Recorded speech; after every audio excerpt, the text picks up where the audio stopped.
इस गल का ध्यान रखो, सब कुछ हो सकता है लेकिन ईमान नहीं विक सकता। किसी की हैल्प हो सकती है, किसी की खुशनुदी हासिल करने वास्ते तुसी उन्होंने रुपया पैसा दे सकते हो, लेकिन ईमान खुदा दे वास्ते ईमान ना बेचो, खुदा दे वास्ते अपने ईमान की हिफाजत फरमाओ।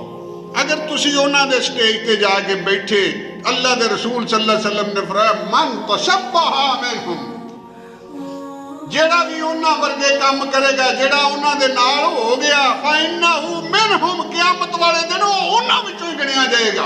मत कहो कि असीं उत्थों आण के फिर मुसलमान हो गए। और जेड़े जेड़े असीं ये काम कर चुके हैं, सानू अल्लाह कोलों तौबा करके अपने ईमान की तजदीद करनी चाहिए।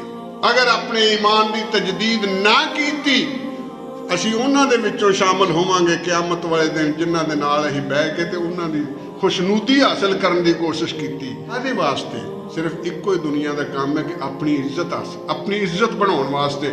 अल्लाह कमल हाकिमीन ने इरशाद फरमाया लिल्लाहिल इज्जतु जमीया, और दुनिया दी ठोकरा खा खा के इज्जत लभदे फिरदे हो, इज्जत सारी दी सारी अल्लाह दे कोल आ। इज्जत लैनी है तो उधर नूं आओ, तुहानूं अल्लाह इज्जत किन्नी क देगा। काले रंग दा बलाल हबश तो विकदा वकाउंदा आया, अल्लाह दे रसूल सल्लल्लाहु अलैहि वसल्लम ने फरमाया ते पैरां दी आवाज मैं जन्नत विच सुनी है। इज्जत इनू आंदे ने, इत्थों विकदा वकाउंदा आया। अल्लाह दे रसूल सल्लल्लाहु अलैहि वसल्लम फरमाया नमान बिन साबित अपने घर बैठा कुरान की तलावत करता सी, फिर अल्लाह दे रसूल ने फरमाया जन्नत विच मैं उहदे कुरान की तलावत की आवाज सुन के आया। इज्जत इनू आंदे ने, लिल्लाहिल इज्जत जमीया, सारी दी सारी इज्जत अल्लाह दे हथ विच। कित्थों इज्जत लभदे फिरदे हो?